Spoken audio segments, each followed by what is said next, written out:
Hey everybody, this is Alex Merced from alexmercedcoder.com with some more Raku. So again, Raku is essentially Perl 6. And what I want to talk about today, there's a lot of syntax in this language. So if you read the documentation, there's just a lot going on. You don't necessarily need all of it all of the time.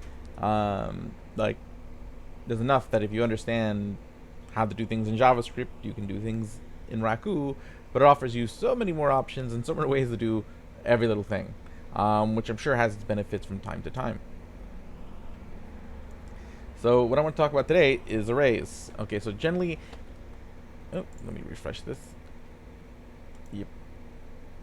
But essentially what's going to happen is that when you are declaring variables, if you declare a variable with a $ sigil like this, like hey, my variable that's called hey, equals 5, this declares, that sigil declares that as a scalar type, which means it's going to be a fixed primitive value. Now, if you want a collection of some sort, you could still declare like arrays and stuff like that with a $sign, but it requires some extra syntax. If you use the at sigil, so if you sit there and I say my at r, so my array, I could just declare it like this. I could just be like 1, 2, 3, 4. Okay, I could still use square brackets if I want, like in other languages, but since it has that at symbol, it kind of knows that I'm creating a collection of sorts, so it will just make it available. So now I can just do say at r, and let's run that, and see 1, 2, 3, 4. And then I can access an individual element, just like in any other language, starting with a 0 index.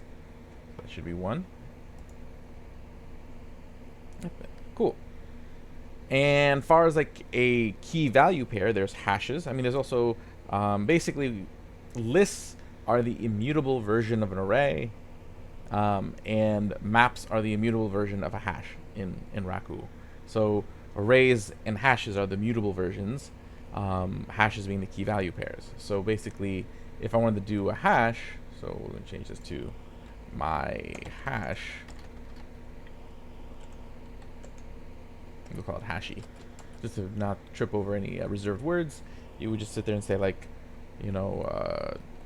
name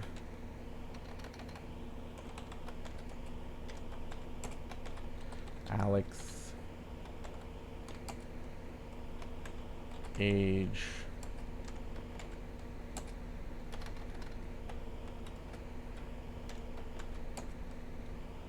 35.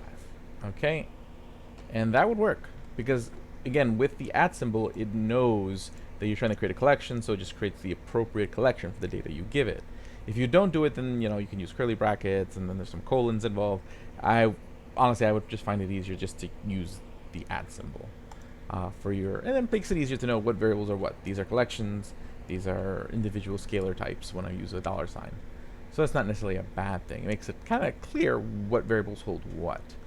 But let's see here. My hashy. Let's see. I'm not sure if it's dot notation or bracket notation I need to access the keys. So first let's try bracket notation.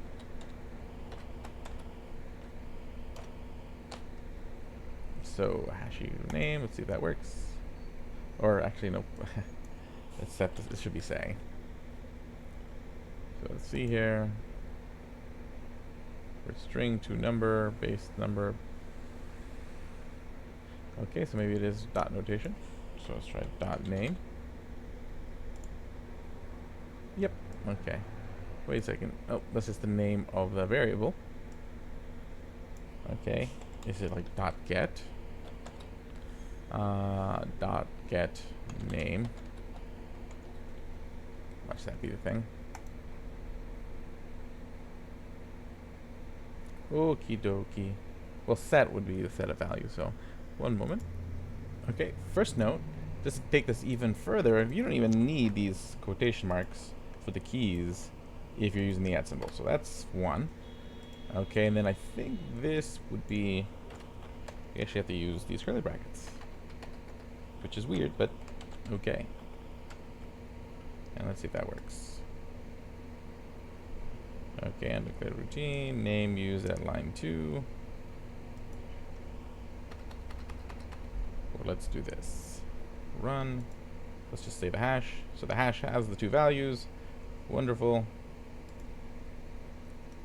Okay. Let's try it this way. Name.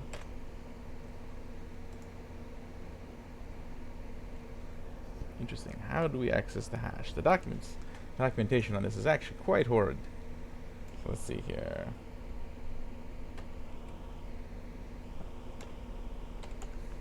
If I do that, let's see, it gets me the key value pairs. It gets me an array of the key value pairs. So then I could do this, which really kind of ruins the whole point. Boo. If I just do dash v, that should just give me the values.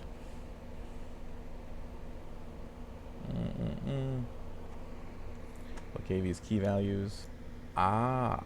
Okay. So here we go. So see this, the @ sigil, that's really just for lists, or for like arrays and lists. If I'm doing a key value pair, then I want to do a percentage sigil. Okay, so these sigils are fun times. Okay, and then let me just change this back to percentage. So percentage hashy, and then yes, it is the curly brackets, but you do use the quotation marks in here. So name, like so. So this should do it. Yep, there we go. Good, good. So that's how the key value pairs work. So the recap, $var, that's for a scalar type, so like numbers, booleans, you know, single values. @var, this is going to be for lists and arrays, so essentially indexed order types. And then percentage var, this is going to be for key value pairs, which in here is going to be maps and hashes. Okay, so depending on what name you use, it's going to affect the behavior of what you assign to it. So that's how you would access the key in the key value pair. This is how you would assign it. And yeah, so that's that. I'll leave it at that. That was a little bit more work than I had planned for. But yeah, no. It's the documents. There's a lot of stuff going on in this language. Again, you can kind of use it the way you use other languages pretty quickly. It's just fishing out, because like the JavaScript to Raku section isn't like fully completed yet. So there's a lot of stuff where it doesn't fully like flesh out as far as like what's sort of analogous. So you have to kind of fish through the language spec, which is quite detailed and has quite a lot of information. It makes me really wonder, sort of like, was Perl, like, does a lot of this complication come from the new version, Perl 6, or was it a lot of this just there in Perl back in the day, and then I can kind of understand why people said Perl was verbose. I don't mind some of these things. I kind of like the clarity of having sort of a set prefix depending on what kind of variable it is. Like, I can see the value in that, but the documentation could have been clear. So I will see you guys later on, and have a good one.